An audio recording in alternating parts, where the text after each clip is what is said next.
We want you to be good for today. So we're going to go ahead and get started. Hello, everybody. Welcome to C5 Texas presents the Talk About It Tuesdays. And so we are literally coming up on our last Talk About It Tuesday for 2020. I want to thank everybody who has been a part of the phone calls, all of our guests that we've had. I'm going to give a quick recap of the subjects and topics that we talked about. I want to thank Joseph and Jackie and Joanne and Simon for their support and actually saying, let's make this a national conversation so that we can open it up to all of our leaders to understand the importance of understanding your community, the issues that are taking place, and helping them learn how to be advocates and activists, not only for themselves, but for others. Just a little bit of Zoom etiquette. Please be prepared to participate. You know, we always use that chat function, so you are more than welcome to ask questions within the chat. Be respectful of others' views and opinions. Because we're talking about such sensitive topics, we want people to just be very respectful of other people's views and opinions. You know, there's that saying, agree to disagree. Keep your phone or devices on mute unless we open it up and allow you to ask questions. Please use the chat function to ask questions or when the speaker, myself, opens the floor to answers. Make sure you're reducing any background noise or distractions. And I always tell people, make sure to smile often because we are talking about sensitive topics. You know, you want to try to keep a smile on your face. That kind of keeps you from getting angry too. All right. Why did we come up with Talk About It Tuesday? So Talk About It Tuesdays were an opportunity for C5 youth to really increase their social awareness of issues, and it strives to really help our leaders understand themselves, appreciate those who are different from themselves, and develop the skills for dealing with issues related to peers, families, their communities, and the world by engaging with advocates and community leaders. It also focuses on the issues that are of significance to the community and assists youth in gathering information to design and put in place an action plan so that they can create the future they like to see. I'm very much an advocate on you. It's very hard to argue if if you're not educated about a topic. So we want to make sure this, you know, our Talk About Tuesdays are really focused on social awareness and community action as well. There are no future dates, everybody. This is our last Talk About It Tuesday, and we made it a two-parter because we knew the importance of everything to have Rehan here to talk about his lifestyle, his upbringing, and now he's at Harvard, and then also to really talk about DACA, immigration, and voter registration. If you missed our previous Talk About It Tuesdays, I'll give a quick recap. In June, we talked to the Anti-Defamation League about biases, racism, and prejudice. In July, we talked to Emerald Gardner, Eric Gardner's daughter, about police brutality and reform and justice. In the month of August, we talked to Luna Sanetta about COVID-19 and education. How do you stay focused in a pandemic? And now in September, we are talking about from trash collecting to Harvard Law School and then DACA, immigration, and voter registration. So in the chat, I would like for our participants to talk about what are some qualities of resilience and how have you overcome difficult situations? So I'll give you all a little bit of time in the chat to answer those questions. What are some qualities of resilience that we all can look for in ourselves or that we look for in others? We've seen people be resilient. What have they done? And then how have you overcome difficult situations in your own lives? So just use the chat function and we'll kind of read off some of the responses. And we are recording and we will take a picture at the end. So we'll leave a little bit of time for questions. If you all have some for him, if you have some during the course of our conversation, of course, we'll leave the chat open so you can go into the chat and put information in there too. But I don't see anybody in the chat just yet. So again, the question is, what are some qualities of resilience? And then how have you overcome difficult situations in your own life? So thank you, Alton from C5 New England. The qualities of resilience include protesting and public speaking. Yes. Not letting people tell you what you can and can't do, of course. I think one is overcoming, right? One is, you know, you see a difficult situation, but you proceed and persist on despite everything that's around you. I think that's a really good quality of resilience. And yet, like you said, not letting people tell you what you can and can't do, for sure. After quitting, you know, quitting after Setback, thanks, James Dickey. Not giving up, thank you, Jacob. And then Allison says, I've overcome difficult situations by meditation and educating myself on the event and situation. I am a strong proponent of meditation. I try to meditate every night before I go to sleep, and it actually helps me to sleep better. So I would encourage you all, if you've not tried meditation, just give it a whirl. A couple of breathing exercises helps to kind of release a lot of that tension. Esteban, not to quit or give up. Yeah, that's a great quality of resilience. So thank you all so much. Like I said, the chat is open. I encourage you all to use it during the course of our conversation today. And I'll be checking it every so often. So we're going to go ahead and get started with Rehan Staton, who is a Bowie State University, not a Bowie State University graduate, but a University of Maryland graduate, actually, and now a Harvard Law student. So I would give a hand clap if I could find my reaction button, but hand clap to you. I want to go ahead and kick this off. So just provide us a little bit of background about your upbringing. Yeah, and I just also want to start by just saying again, thanks for giving me the opportunity to speak to you and everybody else here. But again, should I say this? I think looking back on it, I think my upbringing be cut into two parts. I mean, initially, I just grew up in a pretty normal middle class household. You know, more than one car, 3 meals a day, private school, great older brother, you know, I pretty much got everything I wanted, video games and things of that nature. And I did pretty good in school. But, you know, when I turned 8, my life really just took a turn for the worse. I mean, I'll tell you, I found out my mom ended up having an affair on my father. You know, my mom became very abusive towards me and my brother, including my father. And literally, you know, those were the way that my life turned overnight was just really crazy. Because one moment my mom was normal, and the next moment that she wasn't. And unfortunately, you know, she ended up just leaving. And after that, my dad was just laid off not too long afterwards. And so we went from having a very stable household to it just being very dysfunctional. I remember there were days where we didn't have a lot of food. There were times where we had no heating at all, no electricity. And then, you know, I still have to go to school throughout this whole entire, you know, lapse, right? And that was pretty much my life all the way up until 12th grade after I was 8. And that was just pretty much my upbringing from that point on.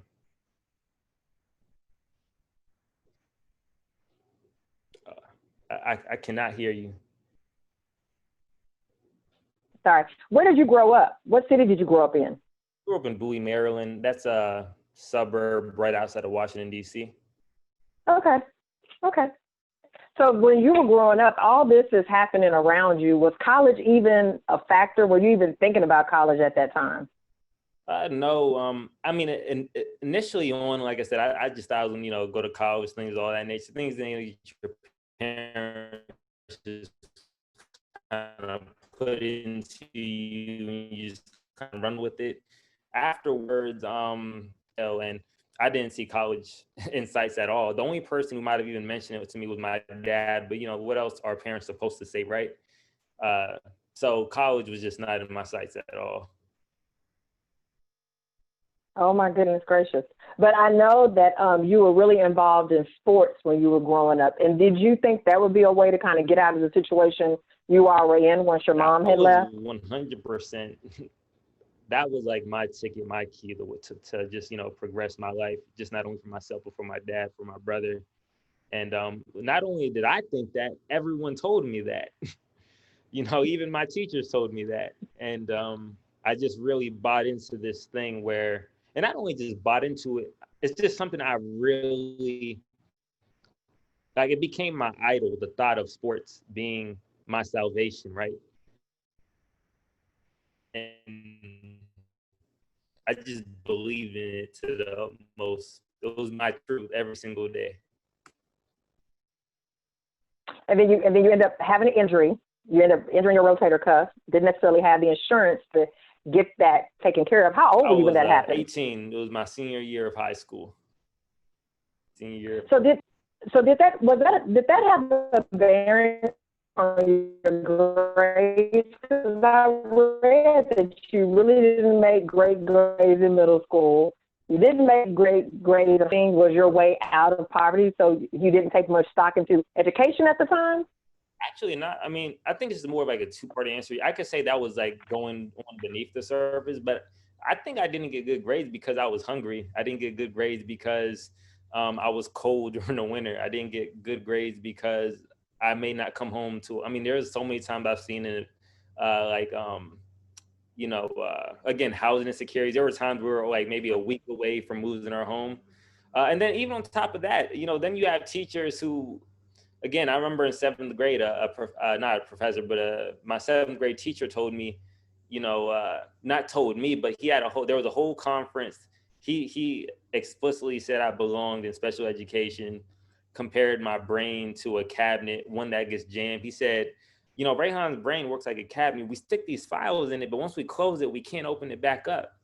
Trying to indicate that the reason why I'm not doing well is not because he's doing a bad job instructing me, but rather I'm just not capable. But again, it was for all those other factors that I just mentioned. Yeah, it was really the stress of your life, right? And there are so many kids nowadays that are going through the same thing that you went through, and we think that they're not intelligent enough or they're not putting in enough effort, but we fail to realize the other issues that are taking place in their households that hinder them at times from being able to step up to their full potential that we know they're capable of. I mean, you think about the seventh grade teacher now that was having a special ed meeting with you, you'd be like, I'm in Harvard now, like you think about that. Do you believe, when you think about that, do you believe that students are necessarily supported within the school district, or that students may not make the effort to be successful in school? Can you re-ask me that question? Yeah. So first part is, do you think school districts really support kids that are going through issues that may hinder them from being successful? Not at all. No. Okay. I might even take that further. It just actually might also depend on your school district. Certain communities are more affluent than others who have certain resources that other communities just don't have access to. And I can't speak for those communities because it's not like I speak for all school districts, right?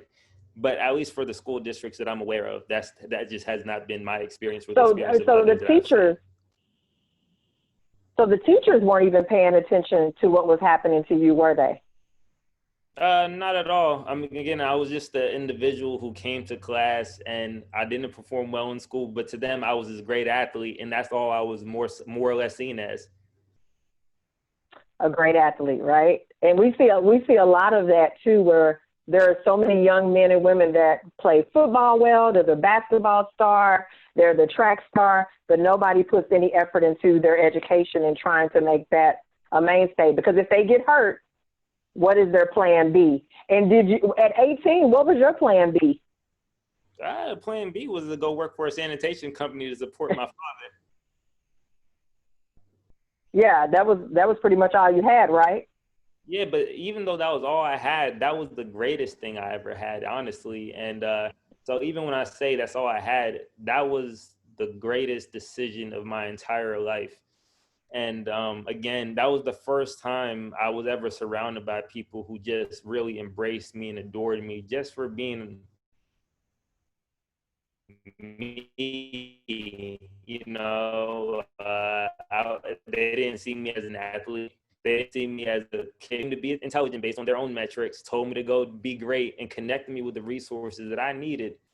And they forever changed my life. And the ironic part is, I always say it was the people at the bottom of the social hierarchy who really changed my life. The teachers in my life, the church leaders that were in my life, the people who you're quote unquote supposed to, the people you're supposed to look up to, not to say, they failed or whatever, but what I do know is it was the people who your parents tell you not to be like, who changed my life forever. Yeah, I heard that. Well, I read that some of the people you work with had been formerly incarcerated. So you were working with folks who had been basically denied by society in some ways, you know, not being able to take advantage of some of the resources even out there themselves, but they were really pushing you. What do you think they saw in you? Like this kid that's young and working here, They what did they see probably in you? saw something within themselves, to be honest. I mean, I can't speak for, what exactly went through their mind, but again, I was a hardworking guy. Like I said, I may have not have done great in school, but I was definitely hardworking. So when I was putting in that work, going to San, for the trash company, I tried my best, whatever I did, and I guess they liked the different system that I came up with. They liked that I was pretty kind, and I just think in general, they just said, hey, I want to see more for this kid. And I'm going to do everything in my power to make sure that he can become the best person that he can. So how did you end up getting to Bowie State University? So they told the son of the owner of the company that I need a shot. And that's a quote. They said, just give him a shot. And the son of the owner introduced me to this guy at Bowie State who was a counselor there. He was also a psychology professor. And by the way, I initially got denied by Bowie State in every single college I applied to. Just want to throw that out there. And this same cycle, I applied earlier on, right? But I got denied, and then he ended up helping me appeal the decision, and I got in 1 month before the school started with the help of the professor. Oh my gosh! So how many schools did you apply to before you got into Bowie? 3. I definitely didn't think I could get into any major school, so I applied to like all the small universities around my area. and didn't get into those either. Not at all. My SAT score was a 1040 out of 2400, and that was like the worst. I'm pretty sure I had the worst SAT score in the entire school. Oh my gosh! Oh my gosh! And you were failing, weren't you? Majority of your classes, or not failing, but not doing as well as you could have. Yeah, I was on the cusp of failing. I mean, there were a lot of times I got less than a 2.0 GPA, and I was always like saved by and I mean, to some degree, they probably just wanted to pass me through. Just like, sometimes that can occur, but I barely made it. Oh my gosh! So why do you think you were such a successful college student then? This is a 2-part answer, and I might make this more complicated than it needs to be. 2 point. So there's like the environment aspect, and then there's your mind aspect. And I have to kind of separate those two. So just in general, right?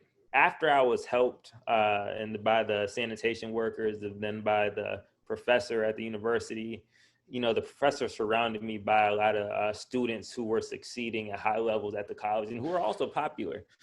But the reason why I bring that up was I was experiencing something that I have not experienced throughout my entire life. Again, even when I was getting, I told you, I was my mom, abused my brother, abused myself, and there were people who just said, no, she's not, because they didn't believe a small Asian woman was capable of that.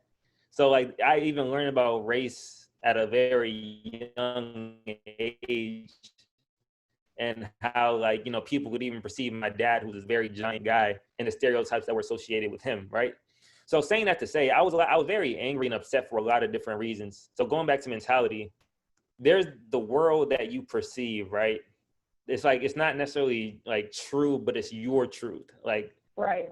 Here was my truth for the world. It's not a very great place. Everyone out to get me. It's me against the world. And that was my truth.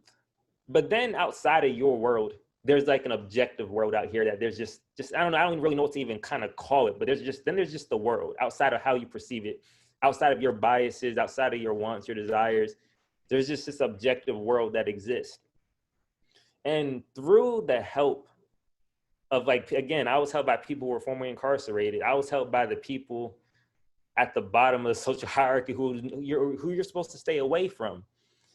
And having that assistance from them in particular it kind of just took me it made me look at the world from a lot more of an objective point of view.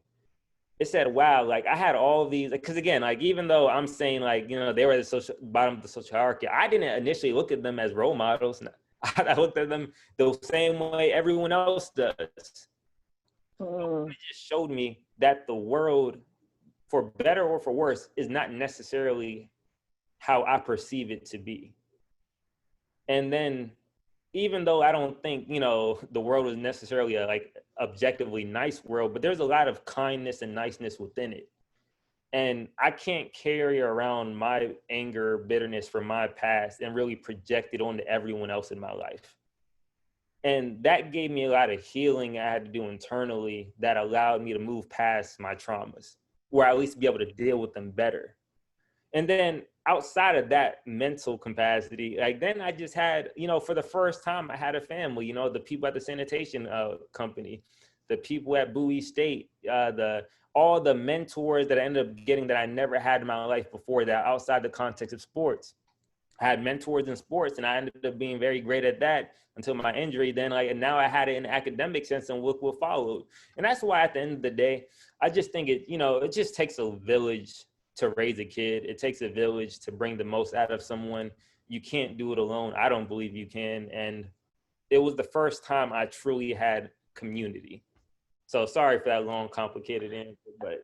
No, it wasn't long or complicated. It was a fantastic answer, because I think a lot of times trauma does hold us back from fulfilling our greatness and fulfilling our own potential, because we're so stuck in our own head, right? And it's hard for us to get out of the bubble of our mind, the bubble of our situation, the bubble of our environment around us, the potential of others in the world and the potential of the world itself. And I agree with you. There are a lot of kind people in this world, but if we never give them the opportunity to show us that, or we continuously deny that from people and think that they have an angle, right? Because who would want to do something nice for a stranger? Because that's pretty much the feeling that you had, right? You have these guys that don't know you, you have who care. And the village is exactly right. It does take a village. I don't think it would be a proverb if it wasn't true, right? It takes a village. I read that your father and your brother plus the coworkers were really your support system, but how can others build a support system outside of their family members? Like somebody gave you that, so how can you build your own support system? So funny enough, when I went to Maryland, so I went to Bowie State, right? Then I transferred to Maryland. And initially, the only reason I went to Bowie State, to the University of Maryland, was because my mentor said, hey, anyone could come into an environment where you have resources and succeed. Show me that you have intelligence and go to a place where you don't have these resources and do the same thing and be just as good here. And so like when I got to Bowie State, by the way, I started getting 4.0s. I became president of organizations, right? So then I went to Maryland. I started doing the same thing, and except I did it at a very higher level. But I'm saying that to say the difference from Bowie State to Maryland was I knew how to build that environment, because it was literally just about being open to people, but not being ignorant, if that makes sense. So again, I started doing great things, and then you'll start to notice that people try to come around you, right? So you have to be aware of people who are opportunists. Right. And that's easier said than done. That's very much more easier said than done. But outside of that, the core of it is, I think, being kind. Being kind was the foundation that gave me all the resources that I ended up getting when I was in college.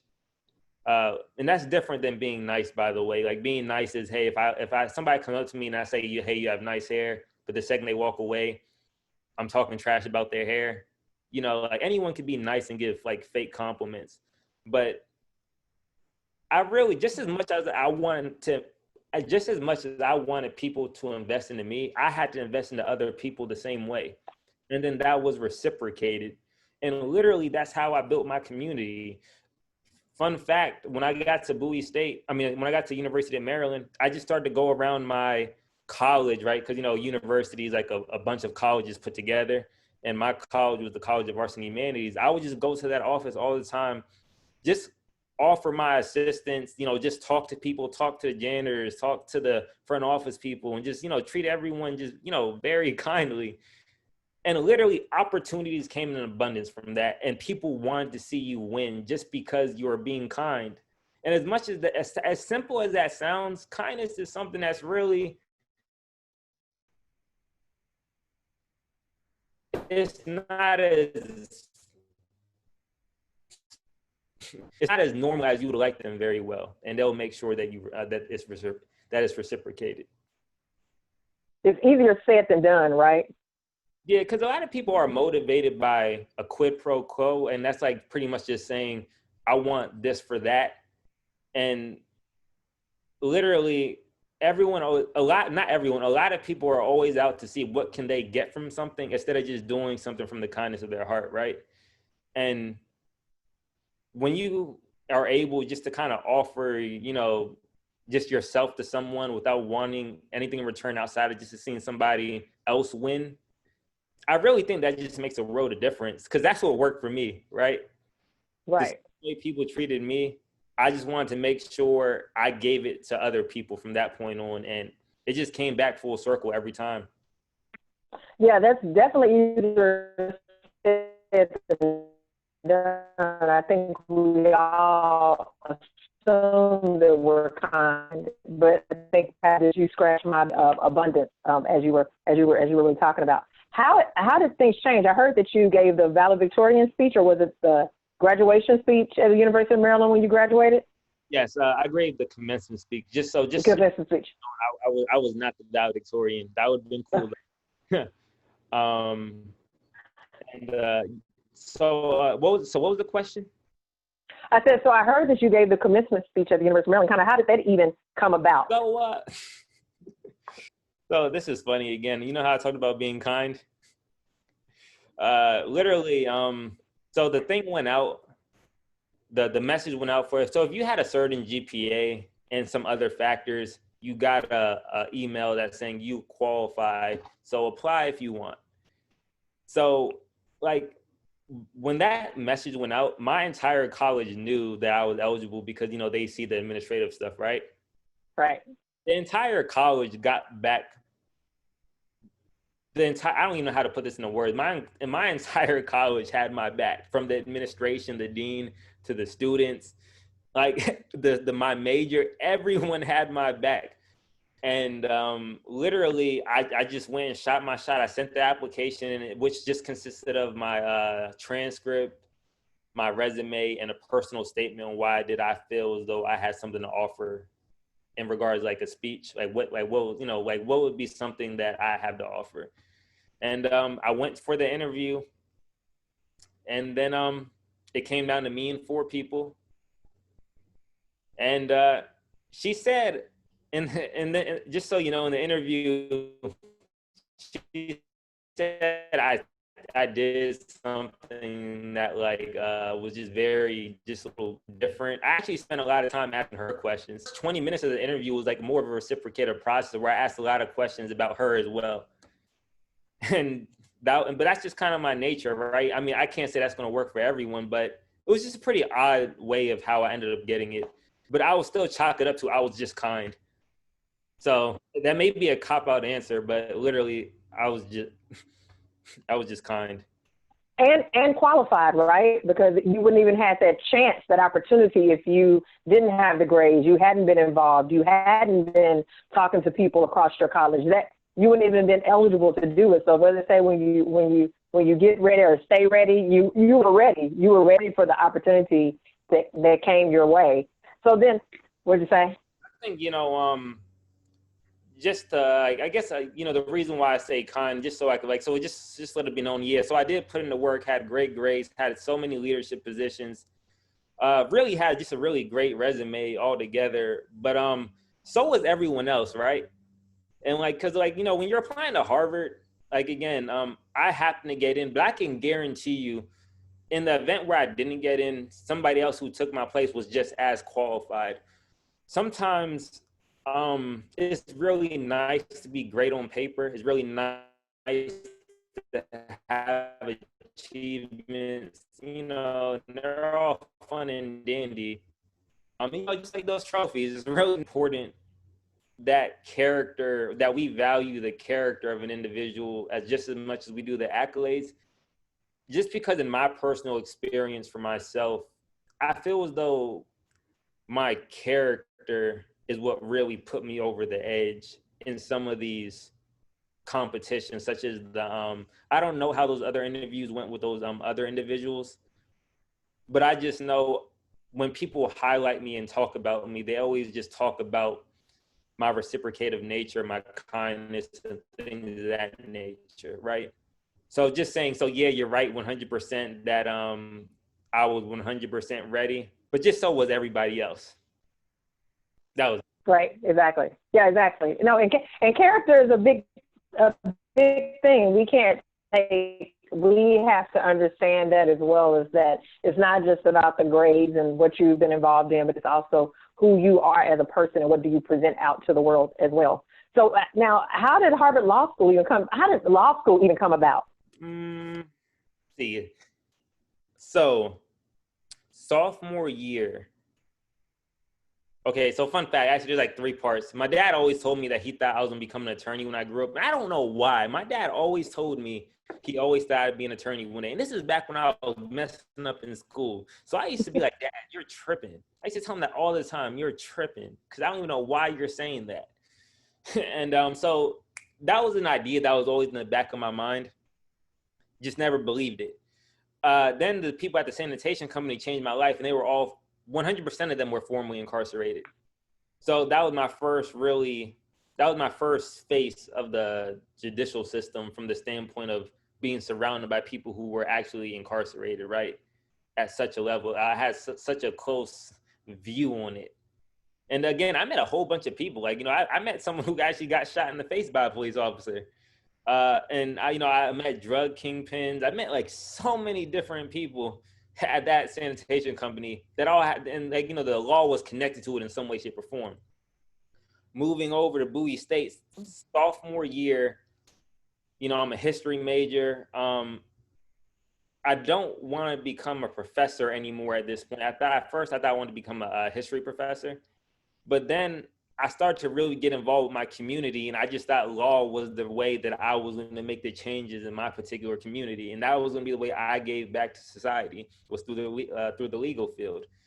And the moment that changed my life forever, and people think it's so like weird that this has such a big impact on me. I actually applied to the University of Maryland, right? And I got in. When I got in, I thought, if you would have gotten in. You could have applied to Georgetown, and if you did, you would have got in. So my mind said, wow, if I could get into Georgetown, maybe I could get into Harvard.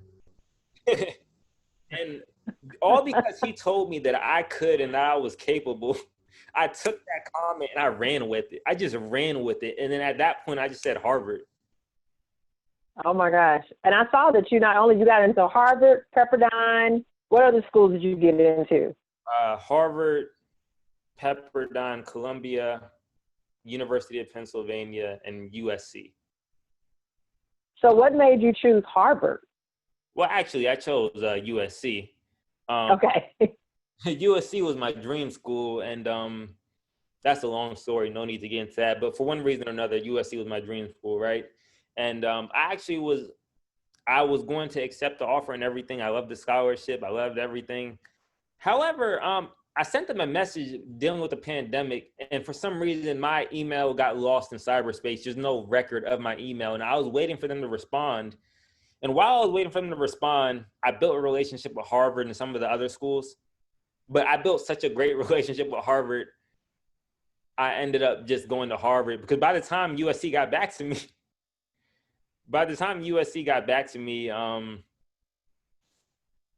there was just so much that was already done in between that I said, you know what, I'm gonna just stick with Harvard. So I know like that may sound like a complicated thing, because I told you I said Harvard when I was at Bowie State, right? But right.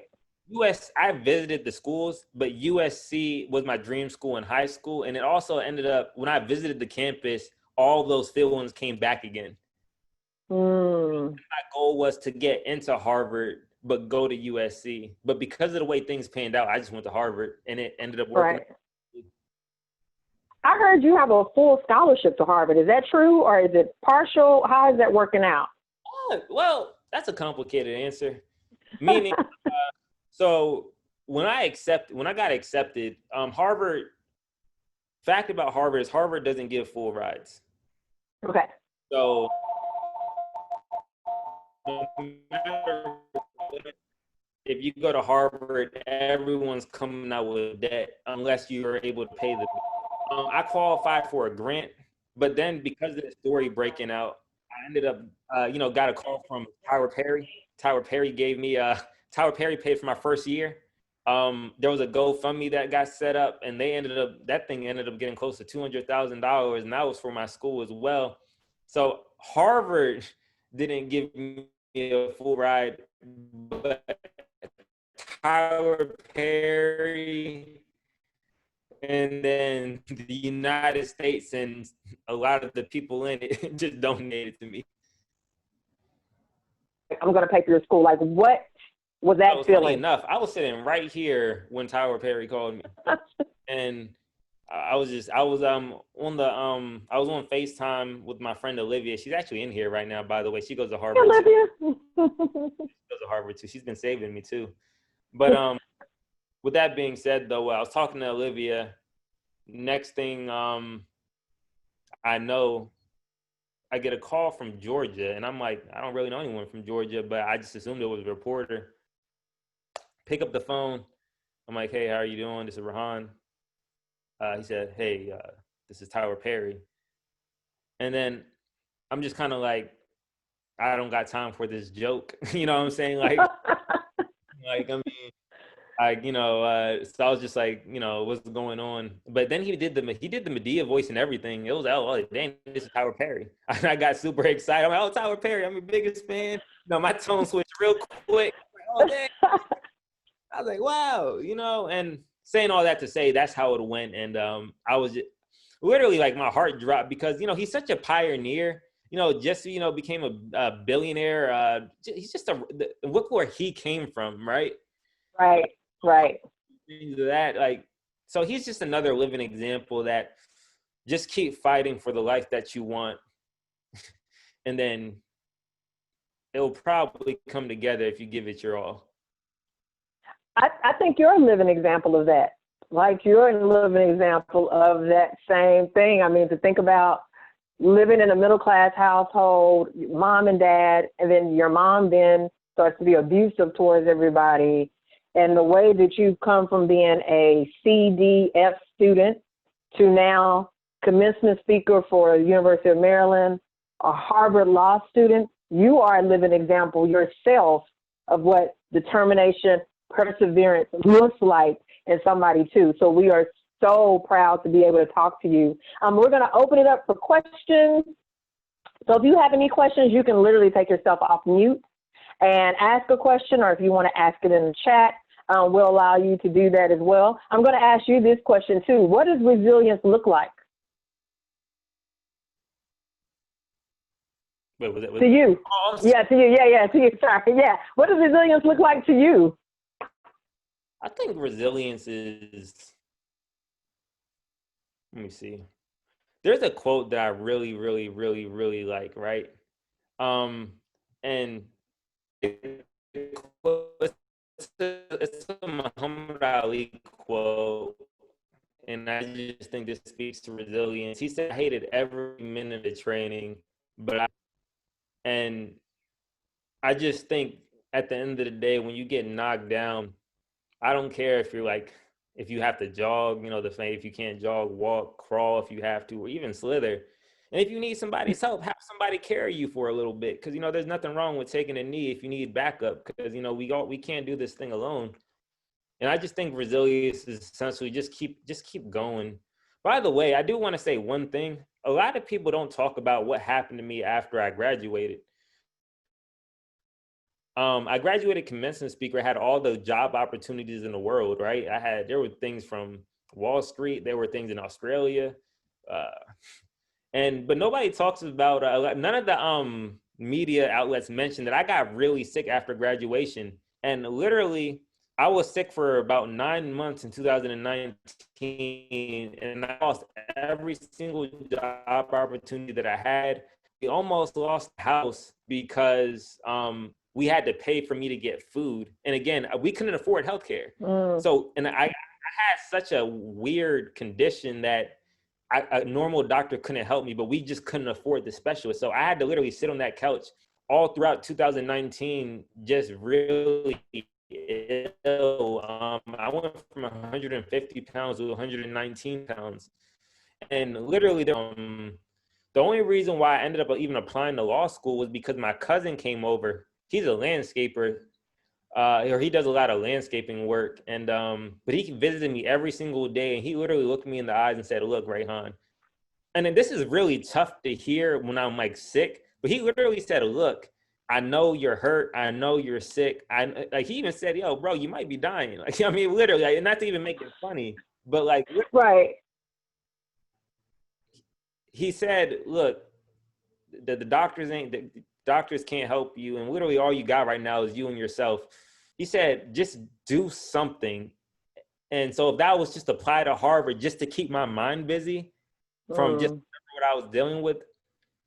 Because again, we like I said, we almost like lost the house because my dad had to buy me food, and look how crazy that sounds. Like, we couldn't afford healthcare, but we almost lost the house just so my dad could keep feeding me, because at that point I could no longer contribute to the house. We fell behind on the bills, pushed back the mortgage, all because of food. And Dominic just told me, look, just keep going. Even if it doesn't look good, just keep going. And I eventually started to slowly get better as the year went on. So I started doing my LSAT, I started doing the law school stuff, and it just happened to work out. Into your question about resilience, Dominic said that thing, but the Muhammad Ali quote again says, "Suffer now and live the rest of your life as a champion." Jack Dempsey even said a quote that said, "A champion is someone who gets up when they can't."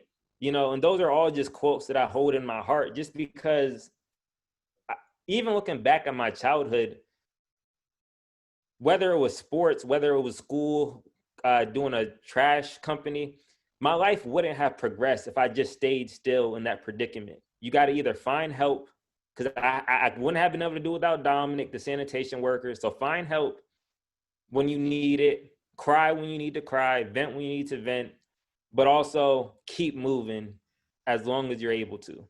So I'm sorry, I know that's the thing about resilience, but that's a whole big thing with resilience. No, that is a big thing of resilience. You're right. Yeah, we don't hear about you being sick and your father having to make the decision between food and the mortgage, right? And you're doing much better now. Were you able to kind of find out, what was going on with you that was causing this for 9 months? Like, did y'all ever figure that out? Funny enough, because of the situation, we just started the process to find out what happened. Like, really? Yeah, the only reason why this is literally, they always, a lot of the complaints of the U.S. sometimes could be immigration, healthcare, some of these other issues, right? But again, it's just one of those things where I'm just fortunate that people came around me and said, "Hey, I got your back," and now I'm able to take steps to get stuff done. And who knew that food insecurity would have almost killed you? One of the things that we're able to, just get in this country, and having access to food was an issue for your household. I think the issue, even more so than the food part, it was just kind of it's weird to me that I needed the food because I got sick. And because I got sick, now I put my entire family in this position where we have to choose between food. Yeah. Taken out. And I just think that kind of speaks to more of the let's say the scariness of the situation, right? Because it kind of speaks to the story in everyday America, right? Where every day, right. Sometimes and then people have to find a way, or they don't. And that's just really sad that that's the world we live in sometimes. Yeah, yeah. So, hey, we're opening it up for questions for Rehan. If you have any questions for him or want to say anything to him, you are more than welcome. We're getting ready. We have about 5 minutes left, 10 minutes left before we shut down and then get ready for our second half at 6 o'clock on DACA, immigration and voter registration. So if you have any questions for him, any encouraging words, I know you're studying hard right now at Harvard and it's stressful. How stressful is it though? Is this work different from what you had at the University of Maryland or Bowie State? Like, what does this work look like? The hardest thing in my life. This is the hardest thing I've ever done in my life. Like I said, I told you, like, there's someone on the chat. Her name's Olivia. Like, she's been. If it wasn't for her, I probably would have already went under. Like, again, like, remember, reach out for help whenever you need it. So that was your first. That was your first dealing with building your own community where you are, like having Olivia around as a part of that support system to push you forward. 100%. 100%. Yeah. I get sucked into my studying or whatever. I'm like, whatever my goal is, she kind of sometimes reminds me, hey, we still have to. She'll say like, hey, well, come out to this Black Harvard Law Student Association event, or come out to this thing, or and sometimes your friends are the people who are going to kind of pull you out there, even when you kind of get lost sometimes, right? Mm-hmm. Yeah, definitely. We're so proud of you. We are so proud of you. We're so appreciative for you being on the line with us today. Like, we know we've taken you away from your studies, so we definitely want you to get back to that. And we can't wait to see more things come from you. Can't wait to follow the rest of your journey from law school and being there. You are an amazing young man, and you are an example of true resilience to just how do you bouncing back after so many things happening in your life, and you continue to push forward and push forward. You're going to make it through Harvard. We don't doubt that at all. We know it's going to happen for you, and we're grateful for you. Thank you so much for today. I'm going to give it a couple more minutes for any questions, any well wishes to him. Yeah, this is James. I don't know if you guys can hear me all right. We can. You're good, James. Hi. Awesome. Hey, Rehan, it was inspiring to hear about your story, and I'm so glad that your health is back and that you are where you are now. First of all, congratulations for making it through and for reaching out and getting people to help you. Do you have any thoughts yet about what you want to do after law school, knowing that things can change? Yeah, I mean, actually, my goal actually changed 100% when I was going into law school. I'm gonna rephrase. When I was in undergrad, say that I wanted to go to law school just to represent people who were falsely incarcerated and things of that nature. And now that's just something that I was always passionate about, working with people who are incarcerated or formerly incarcerated. After I got really, really, really, really sick, I changed my mind. I'm going to continue to work with that population just in a different way. But I said, I'm going to do something that I truly enjoy, that I could kind of wake up to and just smile at. Because again, like last year was probably definitely the worst year of my life, hands down the worst year of my life. And it just gave me perspective. So saying that to say, I'm thinking about going back into the boxing world, maybe thinking about going into sports management. I'm meeting up with I don't know if you heard of James Harden. He's an NBA player. Oh yeah. Okay. One of the best NBA players in the world right now. I'm meeting up with his agent. I'm just saying, like, there's just sports somewhere in sports. Don't really know what that's going to look like. But long story short, I just want to do something that I just can look up every day and say, hey, this is something that I love. And one of the things, highs and lows for you over the last year or so have shown is that one of my favorite sayings, which is, this too shall pass. Yeah. Whether it's super amazing or super terrible, either way, it's going to change soon. So, and either enjoy it or slug through it, because either way, it's going to change. 100%. And it might not change if you don't. That's right. Yep. We had another question. It was like, what changes do you wish to make in this world? So what change would you like to make in this world? So literally, this is such a funny question because this is something literally I talk about every single day. Literally, in a very specific scale, like when it's on a very specific like way, like I really want to create this pipeline to college for people who are in poverty-stricken areas, right? So I'm trying to like create, like I'm trying to like put a dent in the gap that wealth can bring you. And I still want to create some type of resource that will give able, great-minded children who just don't have the resources, the opportunities to get the same thing that everyone else who has, who happens to come from wealth, I just want to even that playing field, but in a very very cliche way, something that I really just want to really like end, like if I could become a billionaire or and just like maybe I could become the next Tyler Perry, but I really want to do something specifically about like homelessness and and just resources in regards to poverty stricken areas and about just evening the playing field. That's why I can answer that. I'm just trying to even the playing field some way, shape, or form. And I gave a shout out to Olivia. Olivia, thank you for being you. We appreciate you as well and helping Rehan through his studies. So shout out to you as well.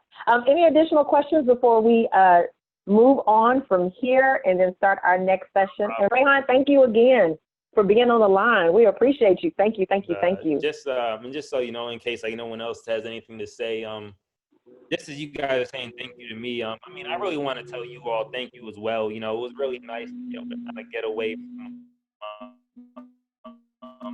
school for a second, because this is what I love to do. I love to whether it's high schoolers or people who are formerly incarcerated, but it's truly reciprocated, like just as much as like you guys like bottom of my heart.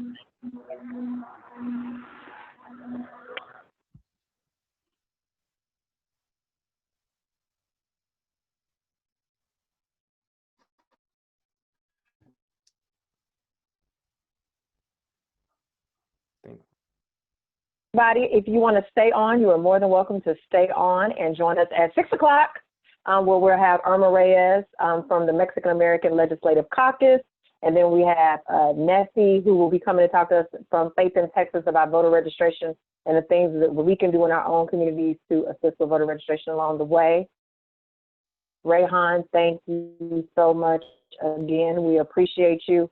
Big shout out to you and everything that you're doing. And like I said, we can't wait to see more from you. Thank you so much. Everybody give him a quick clap. You can go to your reaction button on Zoom and give him a clap real fast. Thank you so much again. You're so welcome. Thank you, Jackie, so much. Thank you, Jackie, for connecting us. Jackie is the executive director at C5 Georgia.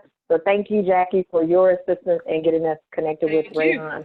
Rehan, if there is nothing else, we're going to let you go, and we'll stay on the line for our next section. Rehan. Bye. Thank you. Thank you, Rehan. Everybody else, we're staying on. We have a second session. We start again at 6 o'clock. So in about 2 minutes, we'll come on and get started with our second session, like I talked about with Irma Reyes and Nessie. I have to get his last name correct before he gets on the line. But you're more than welcome to stay. We'll take a quick break, and then we'll come back so that we can hear our second session. Great job, Danny. Oh, thank you so much, James. I appreciate you being on the line. That was Brian. Oh, hey, Brian. I can't see. I'm not on my screen right now. It's okay. Hey, Brian. Thank you so much. Thanks for being here. Good to see you. I have to drop, but the first hour was amazing. And I got to tell you, you give an awesome interview. Oh, thank you. I appreciate that, Brian. All right. Take care. Bye. All the best. See you later. Hey, Irma. Good to see you here. Hi. We'll get started shortly. We're going to wait for a couple more people to join the line, and then we'll get started with our second session. So thanks for being here with us today. We can't wait to talk to you about DACA and immigration, and we'll also add in probably a couple voter registration questions for you as well. So just give us 2 seconds. I'm going to stop sharing my screen so I can take care of some things on my end.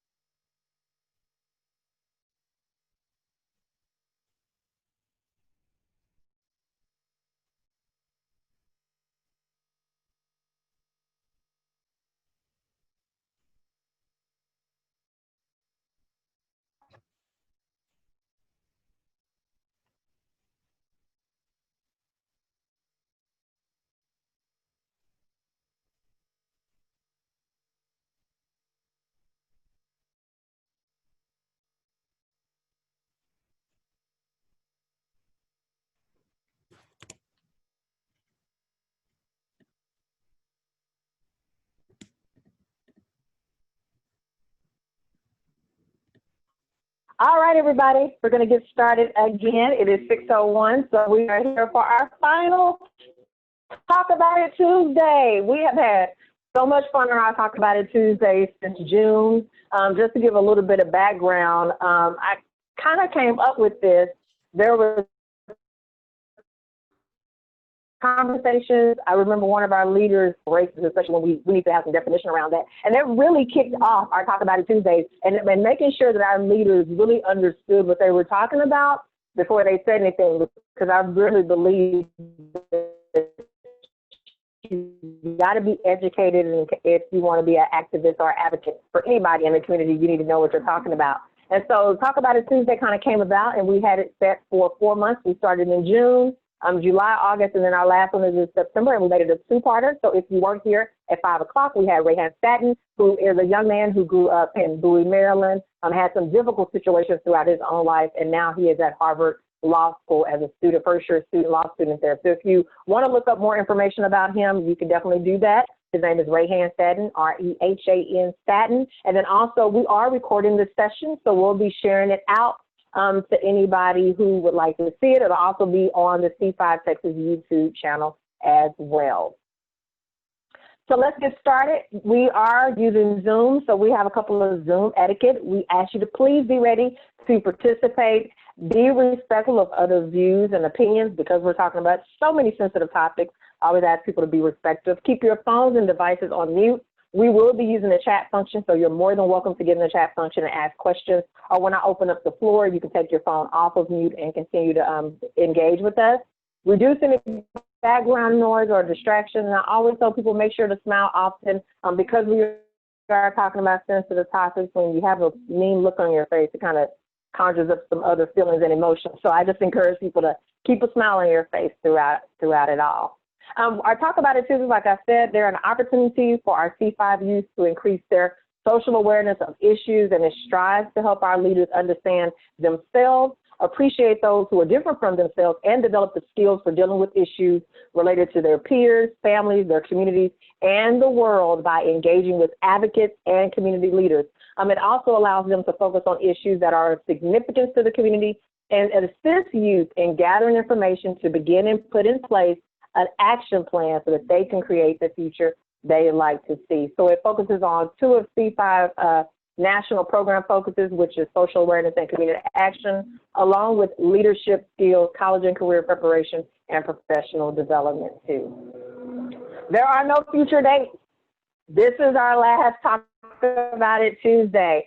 So to give you a quick recap of what we talked about in the previous ones, like I said, you can go to our C5 Texas YouTube channel. The first month we talked about biases, racism, and prejudices with Sharissa Thomas from the Anti-Defamation League. The second month, we talked about police reform and justice with Emerald Gardner, Eric Gardner's daughter. The third month, we talked to Lena Caron, and she talked about staying focused in the pandemic, education, and COVID-19. And now this month, we are talking to Rehan Staton and Irma Reyes from the Mexican American Legislative Caucus. And we have one more speaker on the line. I want to just make sure he may or may not be here. Yes, Nessie. Nessie, I'm not going to try to butcher your last name.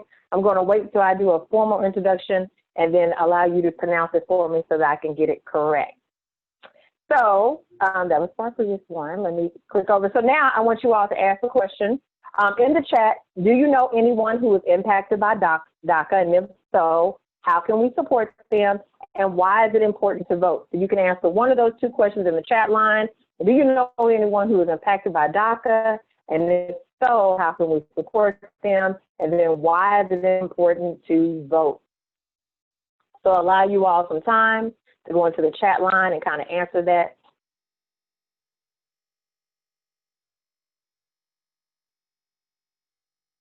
And then we will proceed on with our introductions of both of our guests today and the importance of our topics as well. So I'll give you all a little bit of time to answer those two questions while I do my introduction.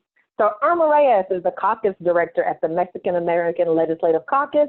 Irma has worked in Texas politics for more than 10 years, focusing on legislation, advocacy, organizing, campaigns, and ethics compliance.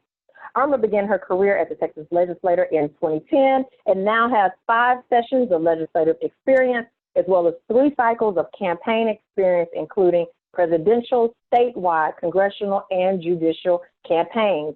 Prior to joining the Mexican American Legislative Caucus in 2018, Irma served as the executive director of the Texas Association of Consumer Lawyers and oversaw 5 political action committees and 1 super PAC. Irma was born and raised in Eagle Pass, Texas, and attended the University of Texas at Austin. So welcome, Irma. It was great to have you here. Thank you, Danny, for inviting me. I'm happy to be here. Thank you. Nefi, am I pronouncing it correctly? I want you to come on and give me a quick pronunciation. Yeah, my name is Nife Olufasoye. Okay. Say it again. Nife. And the last name? Olufasoye, and I am the director of organizing and campaigns with Faith in Texas. Thank you. So he hails from Milwaukee, Wisconsin, by way of Lagos, Nigeria. He brings to Faith in Texas more than 7 years of experience as a government affairs specialist and has a proven record in project management, leadership, and adaptive problem solving. His passion for making sustainable change within his community was his impetus for studying political science at Marquette University. Before joining Faith in Texas, he was the state director for Next Gen America, where he managed teams of 68 organizers across Wisconsin. He is currently focused on managing, directing, and advising the organizing efforts of Faith in Texas towards winning local, state, and national issue and electoral campaigns. Outside of work, he enjoys a good Netflix binge, traveling, and playing sports. I do too. I love a good Netflix binge. So to get us started off with some of the reasons why, do you know anybody impacted by DACA, or why is it important to vote? So Michelle said that some of her family members and friends have DACA, and some of them are worried if they can renew or not this year. So that'll be a question we'll get to in the conversation. And then James said it's critical to vote in order for your preferences to be heard, not only in who are your representatives, but also in what policies get advanced. So thank you too for your comments in relation to why it's important to vote and knowing anybody in DACA. So let's get started. So Irma, can you please explain the difference between DACA and Dreamers to our audience? Of course. Today? So DACA refers to the Deferred Action and Childhood Arrivals Program, which was created by President Obama in 2012. And Dreamers are usually referred to as the people impacted by the program who are DACA eligible, who have DACA, or who have had DACA. So how many people do we assume are probably impacted by DACA in the United States? Millions. And I know in Texas, we have around 700,000 DACA recipients. So, yeah, so what's the impact if DACA is eliminated? So if the DACA program would be eliminated, it would be detrimental to the families who have been here and know no other country as home other than the US. It'd be detrimental to the economy because documented people and their families provide and pay taxes every year. They are allowed to work with their DACA permit. So A lot of these folks will not have their doctors. A lot of the workforce will be eliminated because there are a lot of documented workforce in Texas and around the whole United States. There was some stats recently on how many first responders and doctors were directly involved in the COVID-19 response, and a lot of them were DACA recipients, DACA doctors who are treating the most critical patients that we have in Texas right now. And so it would just be detrimental to all of those families, communities, and even just our Texas economy. We have the 10th largest economy in the world at 3.9 trillion. And it would just be detrimental to our whole society, because even in Texas, we have around 5-6 million people who are undocumented. If they were able to have DACA valid work permit, the workforce that we would have in Texas would just be through the roof, providing taxes and assistance to all of our communities statewide. So right now, we are seeing that the administration, through actions and words, have been attacking DACA, but the fight to protect DACA and Dreamers will not end. And we know that DACA and Dreamers are resilient. You know, they've been in limbo the last 3 years because the current administration was trying to, you know, remove the DACA program as we know it right now. And earlier this summer, the Supreme Court said that the program should be reinstated in its original form because the administration did not, violated the Administrative Procedures Act in their way of eliminating the program. So even though the administration has not been compliant with the subsequent court rulings after the Supreme Court to have them, you know, accept new registrations and new DACA eligible applications and extend the work protections from the original 2012 version of 2 years. Right now, they're only accepting renewals and they're only giving out deportation protections for 1 year. So how would somebody go about to even receive, to do the thing they need to do to even be DACA protected? So is there a process in order for them to complete paperwork?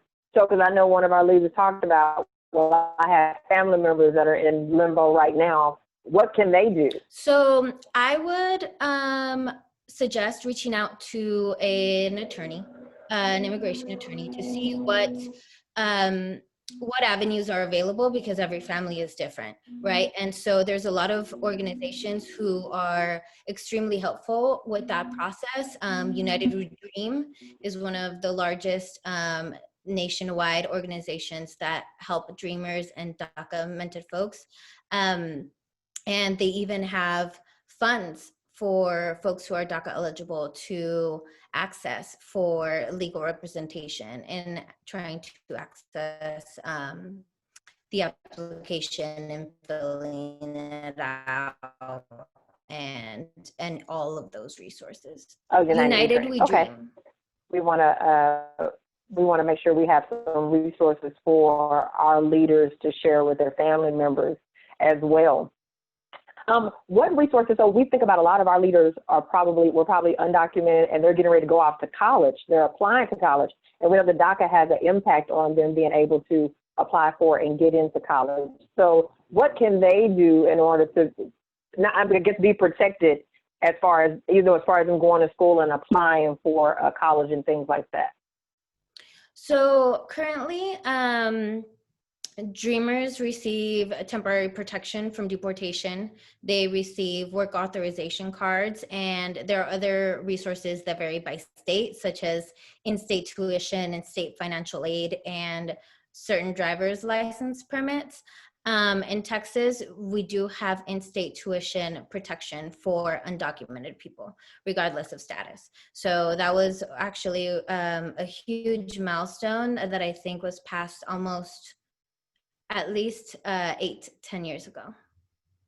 Okay, so they can attend a school in the state of Texas and be able to get tuition assistance or financial aid as a part of that, correct? So I believe there's a different type of FAFSA form, but yes, Okay. they do receive in-state tuition and there are scholarships available. Got you. Where do we go to If find those anyone on this scholarships? call needs anything, I am putting my email in the chat box. And y'all are more than welcome to reach out to me and say, hey, I would like to learn a little bit more about the DACA program. Can you plug me into United We Dream? I will be happy to do so. We work with them very closely all the time. And we also work well with the Texas Higher Education Coordinating Board, who will gladly assist with any type of financial aid or scholarships available to undocumented or dreamers. Irma, another question I have is, what is the Mexican American Legislative Caucus? So I called out the name and the letters, but what do you all actually do? I love this question. So the Mexican American Legislative Caucus is the oldest and largest Latino legislative caucus in the country. We're larger than the Congressional Hispanic Caucus. And I know this because this is one of my main favorite talking points. We're older than them by 3 years, and we're larger than them by 3 years, by 3 members. And so we have 41 members in the Mexican American Legislative Caucus. They're all state representatives in Texas. And our counterpart in the Texas Senate is the Senate Hispanic Caucus. So just one chamber for each. And mainly the Mexican American Legislative Caucus is a members informational services organization. We are a recognized caucus within the legislature, and our membership is only set to increase. Right now, I think we are projected to go from 41 members to at the most 48. And a lot of our members are either Hispanic or their districts are 51% or more Hispanic voting age population. And so the reason why MALC was formed in 1973 was because of the growing Latino population in Texas. And there were Hispanic members of the legislature who wanted to get together and be a powerful voice for the voiceless, because really we've always known that the Hispanic community doesn't go out to vote as often as other minorities or the other races. And so they wanted to get together and provide a voice for the Hispanic community in the legislature, but also for all Texans, because what's Latinx issues are Black issues. What's Latinx issues are LGBTQ issues. So we are a very, very proud organization. Our chairman is State Representative Rafael out of Dallas, and some of y'all on this call might know him, and he's great a lot on voting rights issues, immigration, and civics issues. So right now we're really pushing census completion. So if anyone on this call has not completed their census, go to 2020census.gov and do that. It'll take 2 minutes. I swear I've done it myself. And it'll be so helpful for the next 10 years in providing funds, representations to you and your community for the next 10 years. And honestly, if there's at least a 1% undercount in the census, Texas will lose at least $300 billion every year for the next 10 years. So fill out your census. If you want to learn more about MALC, at MALCTX on all social media. We're very active, and we try to push the message that our members are sharing on their platforms and educate the public on voter registration deadlines, what's coming up, how to get informed, what are we talking about, and what the legislature is looking at.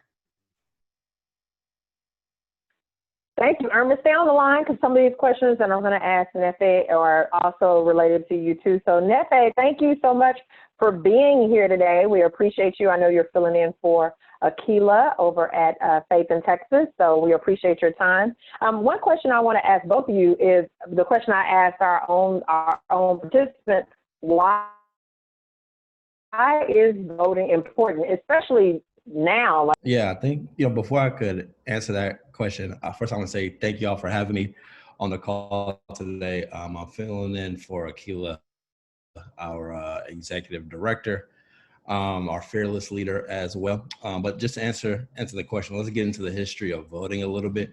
So I know if y'all, took your history 101, you learned that voting was something that only like rich land-owning white men did at the start of the country, right? And it was through decades and centuries of fighting by minority groups, women, Black folks, Latino folks, indigenous folks across this country that led to everyone, or who are citizens, I would say, getting access to casting their ballot on election day. So there's a history behind voting. It's not just something that we do passively. It's something that was active, something that people fought for, and something that folks are still fighting to be able to do to this day. So for those reasons right there, voting is an important act within itself. It's an act of passive rebellion, because for so many years this was something that was that a lot of people weren't able to do. If you want to get into more like the political strategy, policy side of it, voting is a way for us to make a referendum on the policies that we want to see enacted. I see voting as a vehicle for us to change policy by elected officials who believe in the hopes and the aspirations of the communities that get them to where they're at. Voting is a way where we say that, hey, we're against this policy, or we're for this policy. So it's a tool that we as voters, we as a community here in Dallas and let's say Texas in general, can use to bring about the type of change that we want to see in our community. And it's also a way for us to remove the folks that are against the policies that we don't. And just to get into like the Black experience in America a little bit more as it pertains to voting, I believe Black people weren't able to vote until 1868 in America, which was after the Civil War, during the era called Reconstruction, where it's under the United States Constitution. And along with that came voting. And with that, we saw a lot of Black elected officials being elected between the time of 1872 to 1879. I think Louisiana had its first governor, its first two Black lieutenant governors, and then same thing with Mississippi. And after Reconstruction ended in the late 1890s, Louisiana hasn't had a Black lieutenant governor since then. So that just goes to show you the power of voting within itself, and how it's an act of rebellion to do it, and how once we got that ability as a Black community, we really used it to put people in place who really had our community's values in mind when they went up there to pass policy. So I would say for those reasons alone, our ancestors fought for it. From a strategic standpoint, it's a way for us to get policies that we want passed, and it's also a way for us to have a referendum against elected officials who aren't listening to our voices. So from what I'm hearing, so when we're voting, our vote is a way to elect people who could possibly have our best interest in mind. So whatever your individual best interest is, that particular person that you're voting for would then express that your thoughts, your processes, through the way they enact laws, legislation. Because I think for our leaders, we hear so much about voting, vote. And not only from the standpoint that you're coming from as a way to, I guess, an active expression of, like you said, rebellion, but also I think it's a way for us to really have people in the office that will speak to your future and that will speak to you being able to speak things that make a change in your community, correct? Because I want our leaders to understand it. So we're hearing politicians, right, we want to hear how that politician will help benefit my family and then help to benefit the community around me in a way that the values that I hold true, they're potentially expressing those for me when they go out and then have these conversations with other people in political offices that have been elected, correct? That is absolutely correct. Like you wanna vote in accordance with your whatever your political agenda is, right? So for me, like my political agenda is like the wealth and health of my community, like returning millions of our families, from this, horrid incarceration system and immigration system that uses poverty instead of investment into our community as a way to kind of address the issue of the lack of investment within our communities. Let's just put them up in jails instead of investing in these communities. Like, are my elected officials taking a firm stance against that? Are they calling out white supremacy at every level in front of everyone, not just when I'm there in their office or on the phone call or a Zoom call with them? Are they calling it out there as well? So I kind of measure up my vote for an elected officials in contrast to the values that I want to see enacted when they get in office. So exactly like what you said, what are your interests? What policy outcomes do you want to see, and vote in alignment with those policies? And I don't say that to say that like every elected official is going to check 100% of those boxes. But know that as you're going into the ballot booth, that, hey, these are the interests I'm voting with, and this is why I'm casting ballot. Just don't blindly vote for any and everybody. Irma, what would you say even about voting? Do you think it's intelligent for voters to kind of do some research on people? Because I'm going to tell you now, I think for our leaders and they're talking to their parents, I know my children oftentimes ask me, well, who did you vote for, right?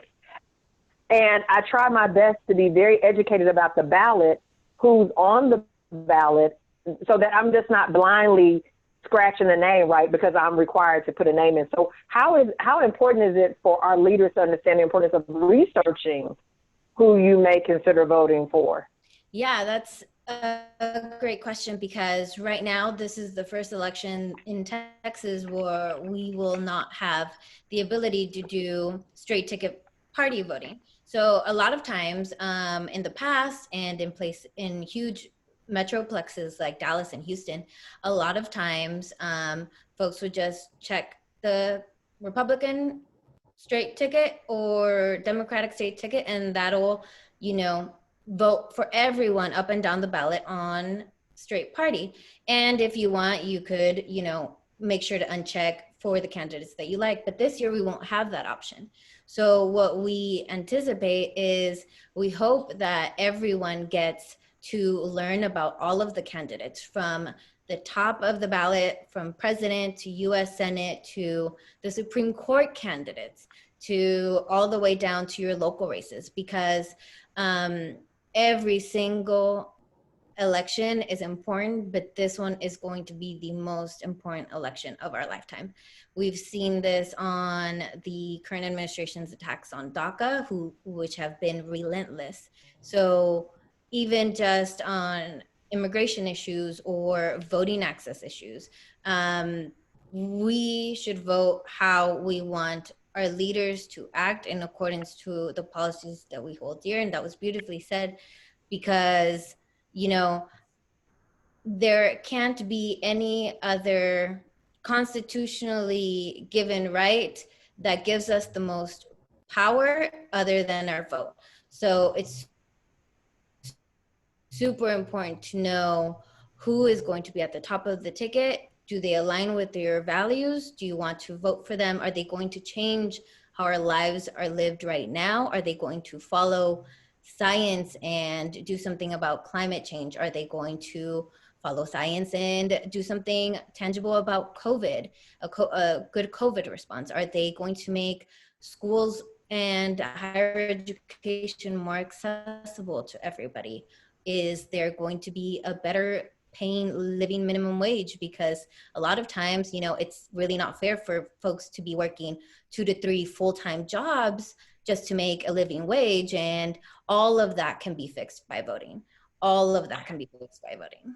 And I sit there and I think too, because I know a lot of times we, now this is probably the most time that we'll hear anything about voting, right? But there is voting taking place all during the year for even our local politicians. So I went, because I think about our leaders. We have leaders on the phone call and people from the phone call from LA and Georgia and Boston, right? And in Texas as well.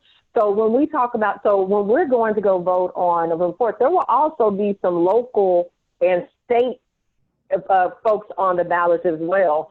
So how important is it for you to really know who's voting in your community, who you're going to be voting for in your own local community? So and either one of you all can answer that question. Yeah. So it's super important to know who your local elected officials are, and most of the times those are the folks who are the least known, right, to the public, because we know Donald Trump and Joe Biden are running, but a lot of times we don't know who our city council member is, or our county commissioner, or our mayors. And a lot of the times the local elected officials are the ones who will provide the fastest immediate change in your community. So if there's anything that you'd like to see change within your neighborhood, that's who you go to, your local races. And from the top down and from the top to bottom, we should make sure that if everyone is able to vote, that they do so, and they do so in accordance to their values and what change they want to make done. Mm-hmm. Yeah, I definitely agree. Your local electeds are way more accessible than, let's say, your senator or your U.S. congressman or something like that. You could literally walk to City Hall and you know that your council member or their staff is going to be there to have a conversation with you. And they have to win by way smaller margins. So every vote is just that much more important to them. So they're a little bit more attentive than folks at the higher level. And if you just want to go into like what's going on locally, like COVID not only exposed the issues with our healthcare system or our economy, but it also exposed the issues with our electoral system as well. And the electoral system of the county is ran by local officials, or whoever is appointed to there is a local appointed official. So within that framework, or that the design of I want to see change, have direct influence to go and talk to those folks appointed to that position and have a conversation with them about, hey, why is there a restriction on the age of folks that can fill out a absentee ballot application, and have a real dialogue and talk through those concerns with them. Hey, why don't we expand our polling locations to these other zip codes, and have those conversations like, hey, I got 10 people here and we'll want to volunteer to run a polling location. That's a much easier conversation to have with your local official than someone at the higher level. So that's why a lot of these local races are so much more important. And if we want to even zoom out to what's going on socially, with the issues with police and DA's office across the country, those are all elected positions right there.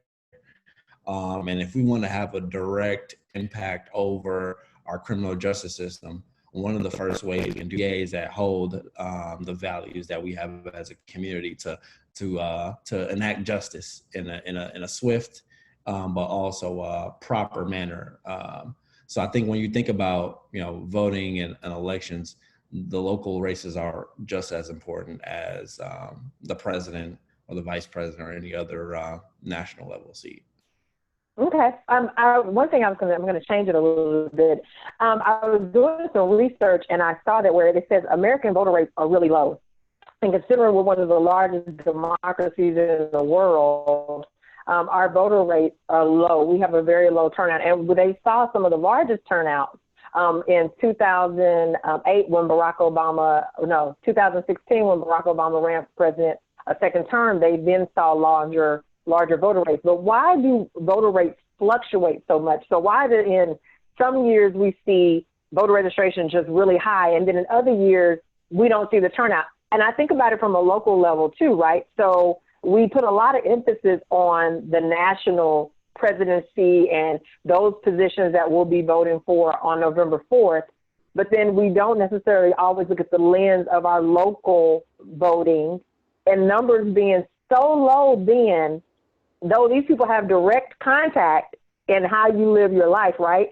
A curfew being enacted comes from your local officials, right? Our response to COVID really came from a lot of our local officials then putting those things into place. So why is it that we see such low voter turnout during local elections, but maybe not so much even during the national election? That's for a lot of different reasons. So I think one is like education. So during national elections, there's a lot of ads out there. You're gonna see the ad on TV every 30 minutes for somebody that's running for office. So it's in your face during a presidential cycle in comparison to like a midterm election where it's not like a really high or very high profile type of candidate that's running. So that's one thing. So the amount of investment that's being put into that campaign is at a much lower level in comparison to bigger ticket races like the president or something like that. So they have more money to get as much information out there to as many voters as they can. So money definitely plays a factor into it. I think another thing is just like a candidate, right? So Barack Obama really inspired us to go turn out and show up and show out at the polls when he was running for office. So he excited a lot of people. So I think another thing that plays into that is the candidate, right? Is the candidate someone that people can latch onto, see themselves in? And I think that also plays a part in driving turnout. Is the message one that people understand, right? So when you thought about Barack, you thought about hope. You thought about opportunity. Like it was like simple. You understood this is why I'm going to go vote on election day. I think the next piece as well is voter suppression is a big thing that we also have to grapple with, and that might change from election to election. So we talked a little bit about, I was talking a little bit earlier about Louisiana. So I didn't know what actually happened after Reconstruction ended. So after Reconstruction ended and Black folks lost a lot of their the rights that they gained during Reconstruction, we actually saw a precipitous drop in voting participation. So I think the following year after that, I think 52,000 Black folks voted. And in another decade after that, only 3,000 Black people voted. So that just, and the total numbers of Black folks living in Louisiana at that time increased. So it wasn't like Black folks stopped living there. It was just active things in a way that stopped them from voting. And we still see some of that to this day. So my home state of Wisconsin actually saw, I think 35% of the voters that were purged on the rolls in Wisconsin were Black folks. And Black folks only make up 6% of the population in Wisconsin, but we make up a larger proportional size of the voters that were purged from the rolls in 2019, meaning we aren't able to cast our vote on election day, or we don't even know, like we don't even get like a notice, or they might plays a part in voter turnout. We can also talk a little bit about apathy. Some people are just like, I'm tired, the political system ain't working for me. I voted and nothing has changed in my life. And, we have a lot of folks that are a little bit beaten down by what they're seeing on the TV screen and their elected officials not doing anything to change the decision. When you think about voter turnout, it's a lot of different things that are baked into if someone decides to go show up on election day or they decide to keep their vote to themselves and stay home. I think it's education, money plays a part in it, the candidate plays a part in it, but voter suppression is a big thing and is a real thing. So real fast, I hear you say that, and I'm just thinking, I think about all the times I go and vote, and I take that upon. So when does personal responsibility play a part in wanting to contribute to the political landscape, wanting to contribute to the system, despite some of the other things that may happen? So right, we get a vote, we register to vote at 18. Right. We have to actually do that. We're just not automatically added to the roll to register to vote, right? So we register to vote at 18, and then I voted since I was 18 years old. Ever since I was 18 years old, I voted, and I voted in every election since that point. So then when do we take personal responsibility to say, I want to be a part of the system despite some of the voters having apathy, when does personal responsibility play a part in the increased numbers of voters? Yeah, I can speak to a little bit of that, and I'll kick it over to you, just to share a little bit more if you had any thoughts there, Ms. Reyes. So one thing that comes up for me is, like, you know, in Faith in Texas, we are a faith-based organizing group, right? So there's a piece about a moral responsibility and what we're accountable for as people. And part of that is, like, you know, if you come to a realization that, like, hey, my voice matters. I have an active role in affecting my community. And you come to both those conclusions, then you have an obligation to go vote, right? Because that is a path to creating change within your community. One thing, as I was looking into the numbers, is that Texas doesn't necessarily have an issue with people not being registered to vote. We have an issue with people not turning out. It's a lot of people that are registered, and less than 10% of them show up to vote in each election, which was mind-boggling to me, because I thought it was the inverse. Like, oh yeah, people must not be registered, and that's why they're not voting. Like, no, people are registered to vote. Actually, if you go to the DMV and you get your license renewed, you're automatically registered to vote. And that's where I think a large percentage of folks that get registered, that's where it happens at. A lot of people don't know that, but we do have an issue here in the state where a lot of people are registered, they just don't show up. So part of the work that we do is that conversation around your voice matters. Now let's show you, let's have a conversation about how you wield your political power. We need to talk to each other about how to take it upon themselves and go rally themselves and their family members to go to that polling location on election day. I remember when I first voted, and my mom was like, I can't wait until, like, I get my green card and I get my citizenship so I can go vote too. So my mom just got hers like 2 years ago, and she voted for the first time. She wants to go volunteer. So once you, like, feel like I'm personally accountable for this thing, I have, like, my life and the things I care about are at stake here, or things that my friends' lives, the things that my friends value are at stake in this upcoming election. That you have a moral duty to go to the polling location on election day. So I definitely want to acknowledge you lifting that up. Like, there is a big thing of personal responsibility there. Like, if you know what the issue is, you know you have a part to play in it and can potentially change things, then you have to take it upon yourself to go turn Well, out. that was Irma, what were you going to say to said. that? And yeah, there's a lot of voter suppression tactics like voter ID.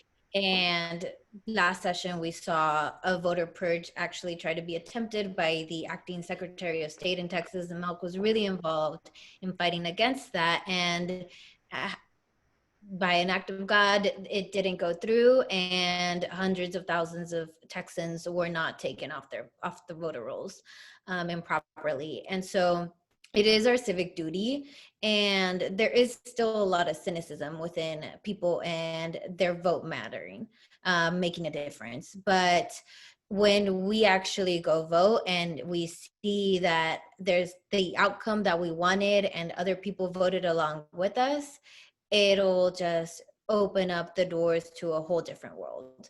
So I think making sure that we go out to vote and we know we're educated about the deadlines. If you're not registered to vote, October 5th is the last day to register to vote in Texas.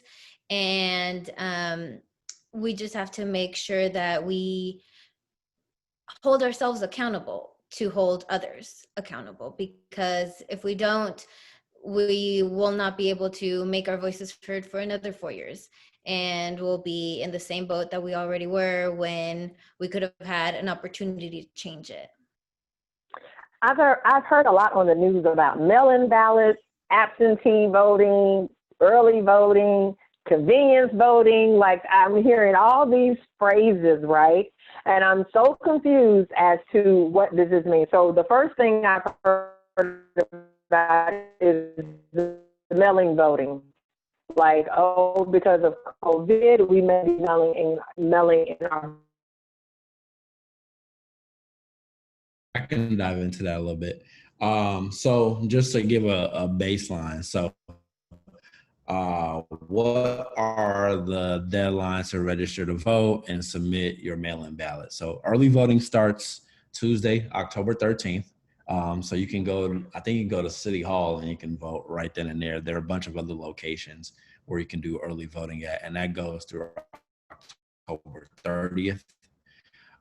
In order to do absentee ballot or vote by mail to do it. So if you have any more seasoned folks within your family, this is definitely for them to cast their vote early without potentially putting themselves in harm's way. So I want to definitely lift that up as something for folks to take advantage of if you have folks in your family that are of age to do that. Unfortunately for young folks like us, we can still participate in early voting, but we would have to show up in person. There was a case early in January that was being litigated to allow absentee or mail-in voting for everyone across the state, but that was unfortunate. I think this is a payback for not having any work yesterday. Oh, somebody is on the line. We're going to mute you real quick. Thank you. Okay, Nephi, I'm sorry. But yeah, those are the basic rules. So early voting, October 13th through October 30th. And if you want to participate in absentee voting, you have to be at least 65 years in order to take part in that. So all of our leaders with grandparents and aunties and uncles that are 65 and older, they are allowed to vote by mail. Okay, so let's be clear with that. But anybody under the age of 65, you let your parents know, aunties, uncles, cousins, they will need to walk to their nearest polling location for early voting. And then for voting on, when is election day? November 3rd? November 3rd. November 3rd. So then on November 3rd, you have to go to the polling location within your precinct. So early voting, you can kind of go anywhere and early vote, but voting on the exact day, you have to know your precinct that you need to vote on. Okay, continue. I just wanted to make sure. And the applicant must pay for their own postage. So make sure you go get your little sticker there and put that on the mail. The application must be mailed, faxed, or scanned. If the application is faxed or emailed, then the original hard copy of the application must be mailed to the county clerk or the election administrator. So if you're going to fax it in or have them scan it in, they just have to make sure that they mail in the original copy as well. They have until Tuesday, November 3rd at 7 p.m. in order to get that over. If the envelope is postmarked on that day, they have until Wednesday, November 4th, the next business day, in order for their vote to get counted. But it has to at least be sent in by November 3rd. And that's for mailing in, correct? Yep, for mailing. Okay. Mailing, okay. And just to elaborate a little bit on that, absentee voting and vote by mail is the exact same thing in Texas. So right. So to avoid any confusion, it's the exact same thing. And also folks who are also eligible to vote by mail are 65 and older, but also if you will not be at your address where you are voted on November 3rd. So if you are planning on being at your parents' house or with a relative during election day and you will not be able to access early vote locations to go vote in person, you can also request a vote by mail application if you'll be traveling or if you'll be away your registered place. And also if you are incarcerated but off paper, you are also eligible to vote by mail. Thank you all for that just general information, because I think it's good for our leaders to know what all that means, because we're hearing it on the news, we're hearing it on the radio stations, and we're not always clear as to what do all these things mean, because voting can sound like a really complicated process the way it's kind of explained to us in the public, right? Even though we know it's easy to do, it can sound very confusing because of all the dates and the absentee and these things and these things. We are winding down, but I want to give both of you all an opportunity to give us any closing remarks. So Irma, for DACA and immigration, even Nephi, you too, if you have anything you want to add, what additional resources can our leaders go after with DACA, especially if some of them have family members who they're looking to get support to? I know you put in a United We Dream, so we'll put that in the chat as well as a organization for you all to check out.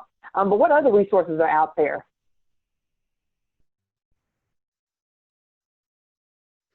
So for documented folks, there's a lot of resources, and there's a Home is Here campaign, which is involved with Forward.us and United We Dream, and a lot of the organizers, longtime organizers that have been fighting for DACA access.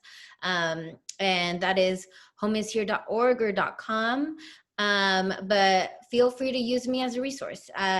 This is my full-time day job, and I'm happy to help anyone. I put my email in the chat box, and if y'all have any questions on, hey, I might be eligible, should I reach out to a legal attorney? Sure thing. United Dream can help you out, and I'll immediately plug you into available resources and organizations that we work closely with that can assist you. Thank you so much for that. Any questions, any additional items you have on voter registration? I know in Texas does some DACA immigration work as well. But any other things you'd like to add about voting for our leaders to be able to be activists, advocates within their community? Yeah, I know if you're on this call today, like you're for sure voting. So I'm sure I don't got to remind nobody on this call to vote. But if you want to amplify your voice and make sure that more folks in your community have everything that they need to vote, I'm going to drop this pledge to vote card into the chat. Just fill that out, and one of our organizers is going to follow up with you and just talk through strategies and ways that you can go about doing that. We have a bunch of digital tools that we're currently deploying in order to contact voters, but also get them the things that they need in order to cast their ballot on election day. So if this is something that you're interested in doing, fill out the pledge to vote form, and then we'll follow up with you with those details. We're also having a couple of really exciting events coming up. We're doing an event on Black women in democracy on September 26th. Super excited about that. And we also have a follow-up event on October 10th, I believe, on Why We Vote and Why Our Vote Matters. So if you want to get a little bit more information about voting and what to do, or you want to send some of your friends over to that, fill out the pledge card, and we can send you those pieces of information as well. So thank you. Thank you. Yeah, thank you. I want to open it up for questions. We have about 8 minutes, but if anyone has any questions for either one of our special guests today, we want to open anything about DACA, immigration, voter registration. They are two very knowledgeable individuals, so definitely want to make sure you get any questions answered if they can answer those for you. And of course, we dropped a couple of nuggets in the chat, so make sure you use those as well. And like I said, this is recorded. We'll be sharing it on the CFAX suite. Any questions? Can undocumented immigrants fill out the census?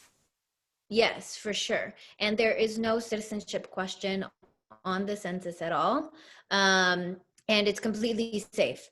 So all the information that you will be inputting in the census is completely 100% safe. If anyone tries to access it, it's completely against the law and they'll go to jail for a lot of years. So yes, please fill out the census. Every single person, regardless of status, regardless of age, should be counted in the census. So everyone who is in your household on April 1st, if it was a 5-month-old and your grandparents and your aunt and uncle, count everyone that was there on April 1st. And make sure to get children, because in Texas we do have an early an undercount in Texas children. So make sure to count children as well, because they also count. Thank you for that question. Yeah, because we fill out the census every 10 years, and if we always think they're just counting people in our houses, right? But we know that the census also has an impact on bus lines, transportation in your community, education in your community, free and reduced lunch, opportunities within the community as well, and a plethora of other social services that we're able to utilize is because of us completing our census. So if you've not completed your census, please do that. You can go online. You may have gotten a card at your house mailed to you all with a number on there for you to complete the census, or you can just go online. Irma, what's the census website very quickly? 2020census.gov. Yeah. I will put that in the chat for everybody, so you will have that. I also want to add too, census also has like voting implications because congressional districts are drawn according to census responses, and as well as your state Senate seats and your state rep seats. So what people do when the census results gets back is that the state legislature gets together and decide how these districts are cut.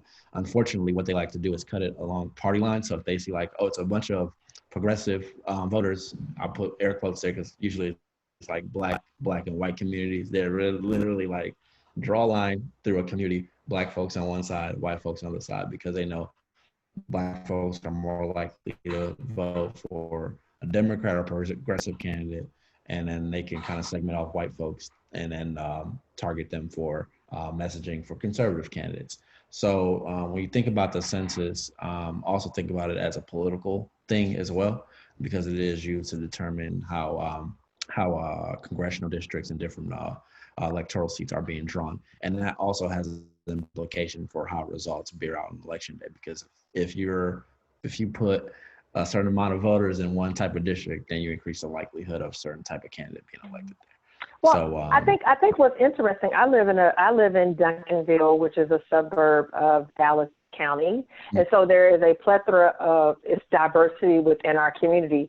So I think, you sometimes wonder, well, how are people able to do that when there's communities of diversity where a lot of us live in very diverse communities? And so, we definitely want to make sure we understand that census is important. Outside of just political lines, it's important for us to keep resources pumping into our communities for everybody that's involved, right? On top of that, we know voting is important because we're being able to connect with people who share our values, our principles, and our policies that we want to see get into office. So we always do talk about it Tuesdays because we want you all to have a great understanding of how you want to be educated for yourself, so that you can make decisions that will help impact you and your family, but also your community. We, the C5 Texas program, the C5 National program, we're raising leaders.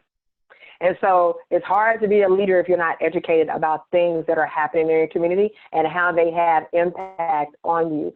So we appreciate you both for being on the phone call today. Thank you so much. I want everybody to give them a round of applause, a thumbs up for being here with us and sharing this knowledge that we oftentimes don't hear, don't know, and may not understand all the time. So thank you all so much for your help today. You all, this ends our Talk About It Tuesdays. Oh my gosh, these past 4 months have gone by so fast. We hope to bring Talk About It Tuesdays back in 2021.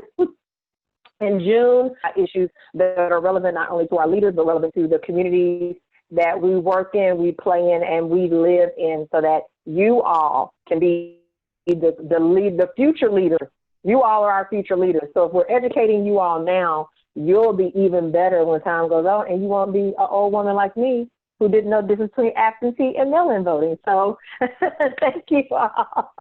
Thank you all so much. Again, we are recording this session. You will be able to find it on the C5 Texas YouTube channel. Thank you to everyone who has participated in our Talk About It Tuesdays over the past 4 months. We are grateful, and we're happy that we're able to bring this kind of information to you all. Irma, Neffy, thank you so much. And thank you to all of our board members and all of our C5 leaders and our friends that have joined us for today. We are getting ready to end unless anybody has any additional questions. Well, thank you all. We appreciate it. Bye.